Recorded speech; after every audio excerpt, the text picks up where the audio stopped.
Welcome to Real Estate Radio Live, an informative and engaging podcast discussing everything you need to know about the world of real estate.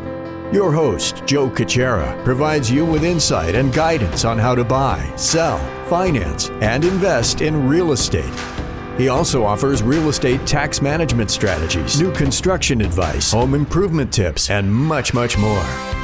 And now, to guide you around the world of real estate, here's your host and Real Estate Radio Live team leader, Joe Cucchiara. Welcome in, Joe Cucchiara's Real Estate Radio Live. Thank you for those that are joining us today on Facebook. As always, I have little complications back and forth, and obviously a couple different conversations as well, but I am here as we normally try to do on Thursdays, not every week, but Jack Russo is with us here from his compounds, his compound in Palo Alto, and we're going to talk about the future of California real estate. This is part 2, so we're ready to go, Jack, and you're still kind of hunkered down, locked down into your facilities there in Palo Alto, aren't you? I have to tell you, Joe, first of all, you are a master technician that you get Murphy's Law to be defeated in the face of adversity. So there is a role for you as an audio engineer, regardless of what happens to the show. That's part 1. And, there's funny derivatives of that I won't get into because I don't want to derail the show. But part 2 is I actually like Palo Alto more without cars. Palo Alto is completely closed. Let me tell you how beautiful that is, because I'm riding my bike from home, which is 9 miles away. So I do 18 miles on a bike round trip every day. You got to see my leg muscles, man. I'm trying to get back to that high school look. But I have to say, when you get to downtown Palo Alto, there is no traffic on University. It is closed. And I literally zip from the Stanford campus. You cannot catch me. If you had a car, you couldn't catch me. If you had a motorcycle, you couldn't catch me because I zip. You'd have to have like a helicopter. I zip from Stanford campus through Palm Drive to University nonstop. I mean, people look at me, they turn their heads like, whoa, what just happened? And I have to say, I feel like a teenager doing that because, as you know, I used to ride my bike uptown Manhattan along 2nd Avenue to get to my offices on 82nd Street from Brooklyn over the bridge. And that was even a longer ride. And it was nonstop, except the taxis used to almost kill you. And of course, there were red lights that you typically had to stop for, although rarely did I stop. But the beauty of downtown Palo Alto, and by the way, not to advertise for downtown Palo Alto, all of the restaurants have outdoor tables. It is like you're in Europe. It really is kind of a nice setting. I think they should permanently close it. People are pulling their hair out because they can't drive a car. I say get a bicycle. Forget about driving your car. They should have like rental bicycles at the end of the campus, or just let people ride like Google. Google's got I'll tell you what. all over the place. I'll tell you what. I like what you're talking about, and I agree with you 100%. They did what's called a road diet in Willow Glen, in the town in which I work, or I should say live, and people went crazy, and now they get used to it. And I would agree with you. Listen, the Google Village that's still on the map to be built, that whole area is designed so a car will never enter into that entire village. So why not go to a bicycle-oriented economy? I agree. If you think about it, we cannot sustain ourselves without reducing the carbon footprint. So why not force it? Because we're going to talk about this, but the livability of a place is directly correlated to whether people stay.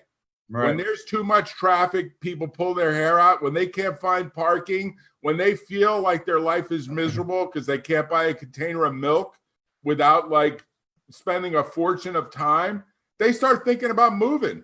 Yeah. And that's part of the series, which is, are we going to lose all the talent from California and particularly from Silicon Valley because people just start pulling their hair out saying it's not worth it to stay here anymore?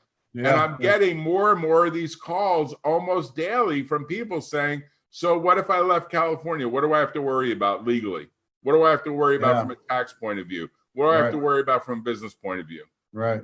Yeah, no, it's a good point. And this is our second series, or our second show, I should say, on the future of real estate in California. And this all ties together.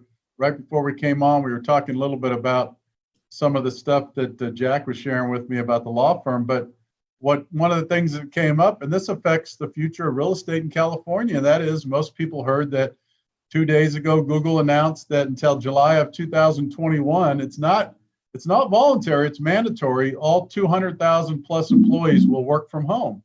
And so as we have this conversation about what is the future of the California real estate look like, this affects residential, commercial, and every little bit of what we're talking about, all the way down to the fact that Palo Alto has closed off cars, right? Right. And I mean, I like it, but there are definitely elderly people who don't. There are definitely elderly people that any change at all that you do, they get upset with. I mean, look, downtown Palo Alto has always had multiple drugstores, Walgreens, Long, CVS. Now Walgreens just closed. That store was there since the early 1900s. Do you know how many older people are upset? That was their drugstore for the last 60 years, 70 years. That's where they went. That the fact that there's another drugstore 2 blocks away is upsetting them. Well, I'll tell you what, let's talk about this. I think when you have a dialogue or conversation about how the world and the environment has changed and how it relates to California real estate, and I'm glad you brought this up, people that go into Walgreens or Safeway or Whole Foods or whatever, guess what? There's a huge increase in home delivery services. So why would a percentage of people even get in their car anymore, right? Because they don't trust the people. They don't there are still people like my mom, 90 in Florida, not here, but it wouldn't be true here. I don't trust that they're going to pick the best grapefruit for me. Yeah, I hear you. I don't trust that they're going to actually, when I order 4 grapefruits and I find 3 in the bag, even if they only charge for 3, she gets upset. Where's the 4th grapefruit? Like, is that crazy? You know, we're totally flexible. You're going to eat cornflakes one day, and if they give you Wheaties instead of cornflakes, you're going to eat the Wheaties. She'd be pissed off that it was Wheaties instead of cornflakes. Yeah, no, I agree. So, in terms of real estate, this is part 2. Again, we're having a conversation in and around how it's going to affect, and I think part 2 here is really about. Last time we talked about how it affects it in general. How people are leaving the Arizona, Nevada, places like that, businesses. You just saw that Elon Musk, he really is, he did pull the plug. It looks like he's getting ready to build that facility in Austin. It's happening. So this shows a little bit about, and it's going to be somewhat short because we got to cut out in about 15, 20 minutes, but a little bit about what about the people that are leaving California out of the country? Right, and out of the country has really 3 different parts to it. There's out of the country as in I am literally giving up my U.S. passport. That's the extreme version. I am exiting. I am actually going to pay the exit tax, which is like you've died. Right. Like an estate tax. So if your estate, like Elon Musk is worth many billions of dollars, the estate tax is $22 million if you're married. I don't think he's married anymore, so maybe only 11 or 12 as to him. Yeah. He's got a huge estate tax liability potential. There's lots of ways to try to get around an estate tax, but the estate tax is replaced by the exit tax. If you announce to the government, if you say, look, I'm giving you my passport back. I don't want your stinking passport. I'm not a U.S. citizen anymore. I'm getting citizenship in, and then pick the country, and we can talk about the different countries. Right. The U.S. says, really? Are you sure? Are you sure you want to leave? And then you say, yeah, I've made up my mind. Okay, let's go over every asset you have worldwide. Let's pay attention to every last paper clip that you have. Interesting. Okay. Like, let's do the tally. And then you have to do an exit report, like you died, like an estate report. Really? There's been 5,000, I think the last report was, it was something like 5,500 people left the United States permanently, as in, I'm giving up my passport. If you want to come back as a citizen, you have to apply and take an exam. Boy. You don't get a free get out of jail card, come back. You gave up, you paid your exit, you're gone. Wherever you go is where you're going to get taxed, if any, because some places you go, there's no tax, zero. So you're Yeah, so you bring up a good point. All these people that emotionally or rationally say, I'm getting the hell out of here.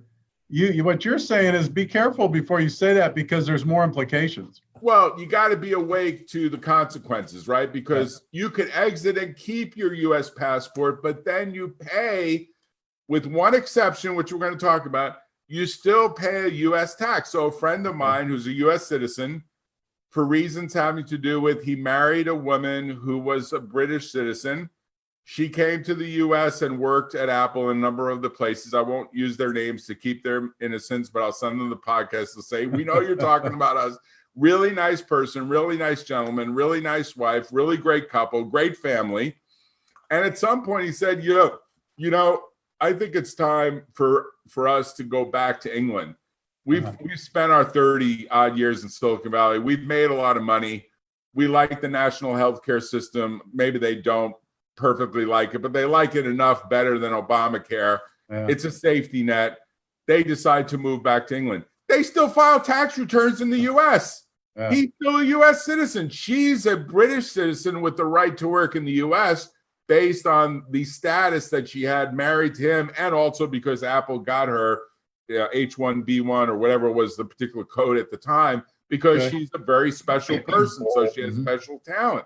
She knows who she is. He knows they're a very special couple. We lost them from Silicon Valley forever. That's a big deal. They're in England now. They like England. They're in a suburb of London. They take the train. They take their bike, whatever they do to get to London.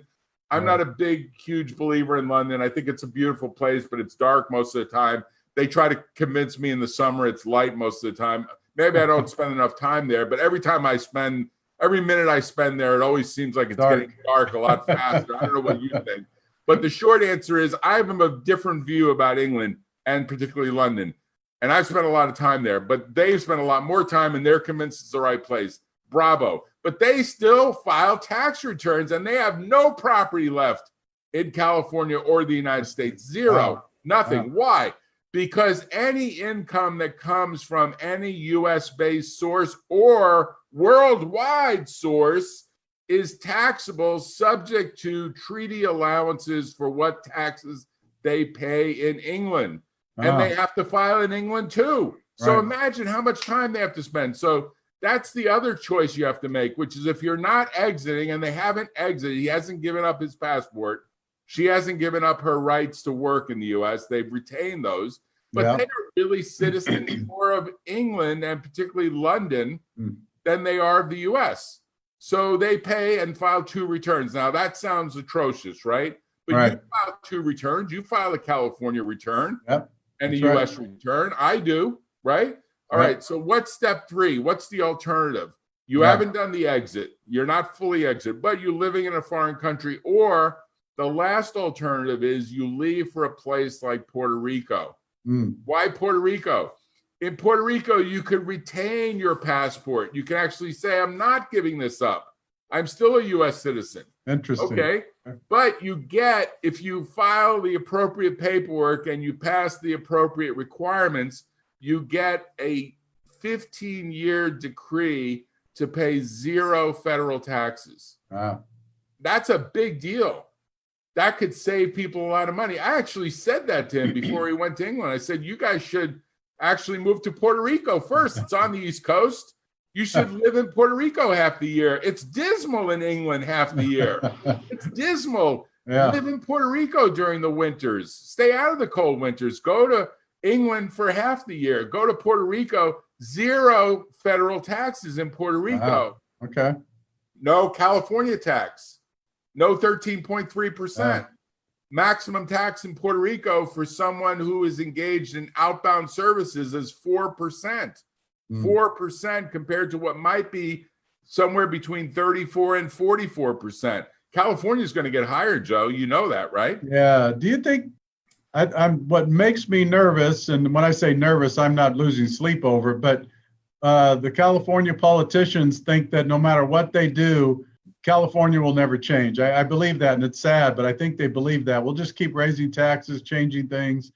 But so the question is this: is California unique enough with its weather, climate, business environment, geographically located to all these different places?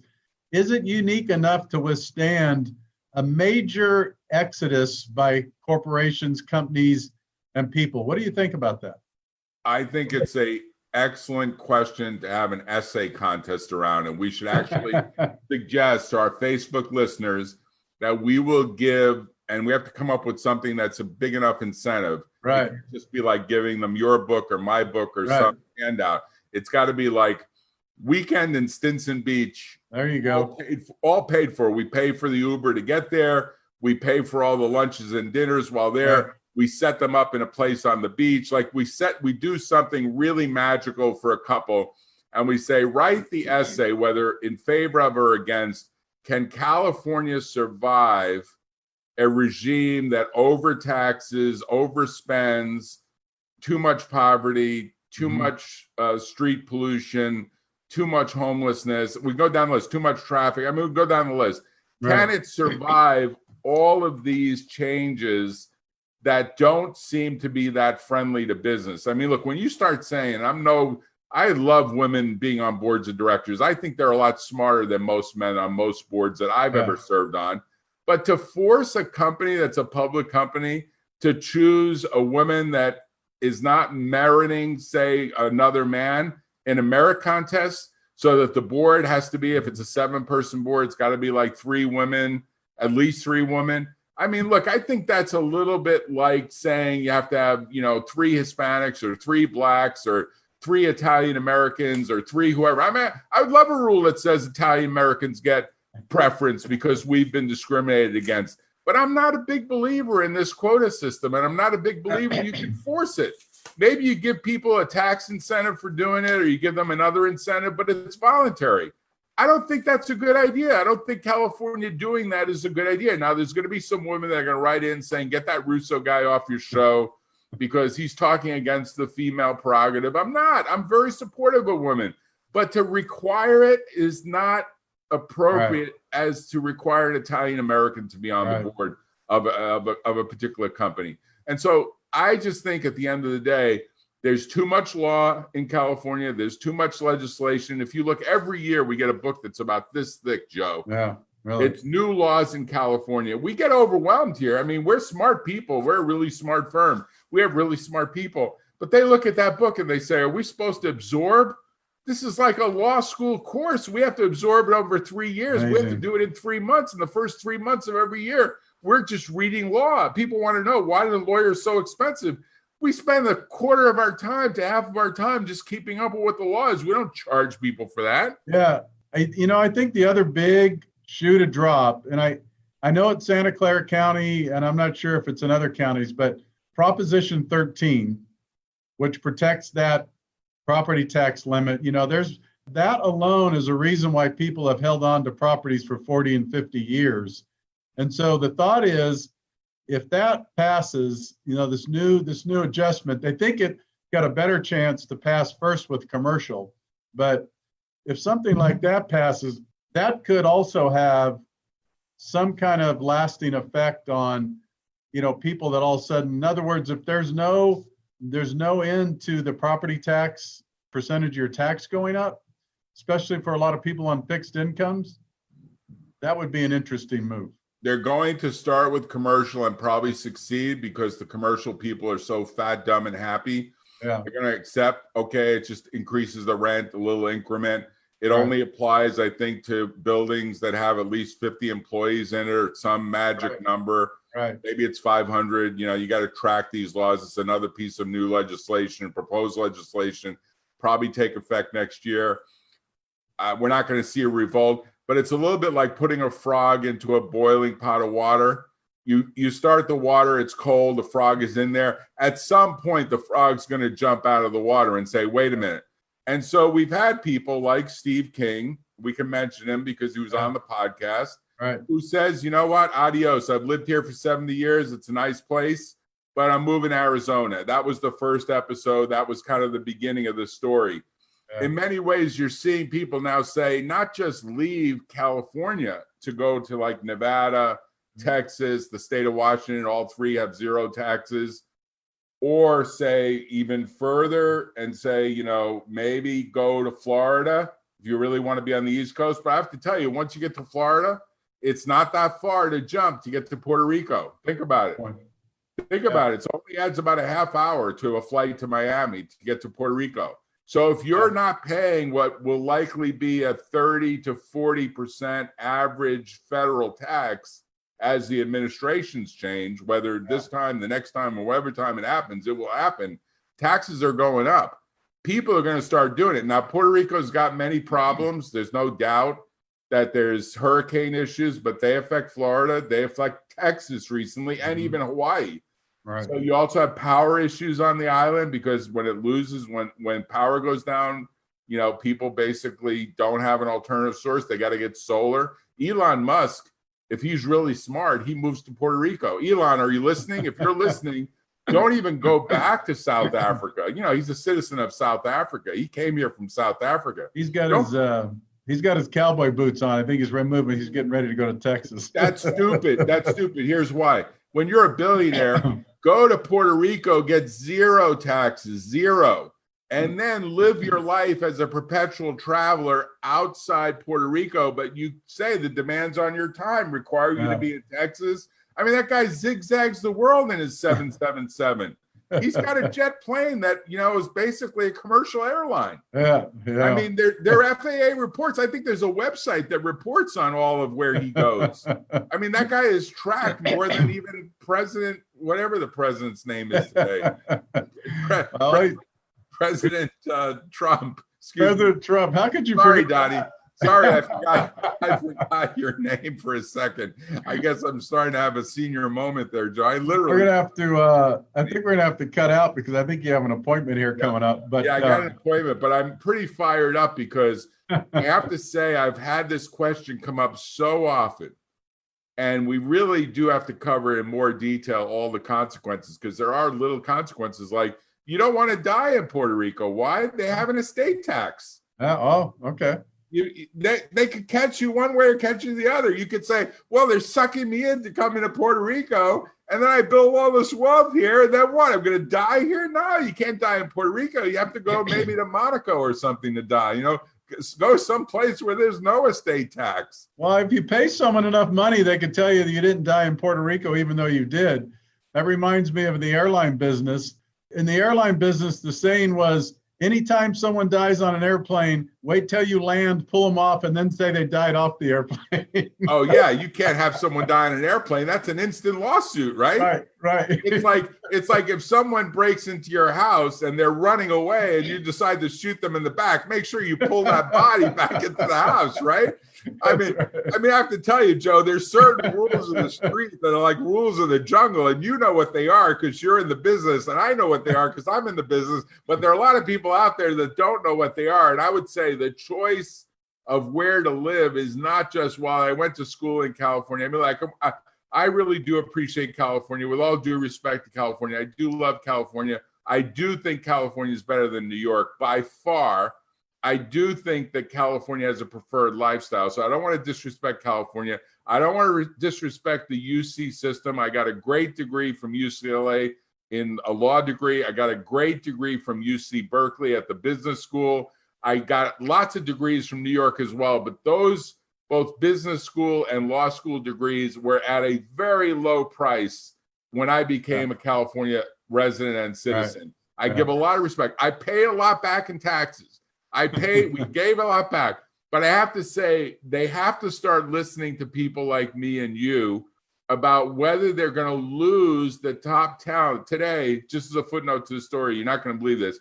I had lunch with a person who will remain unnamed, but think of him as one of the best, absolute best surgeons in Northern California, medical surgeon.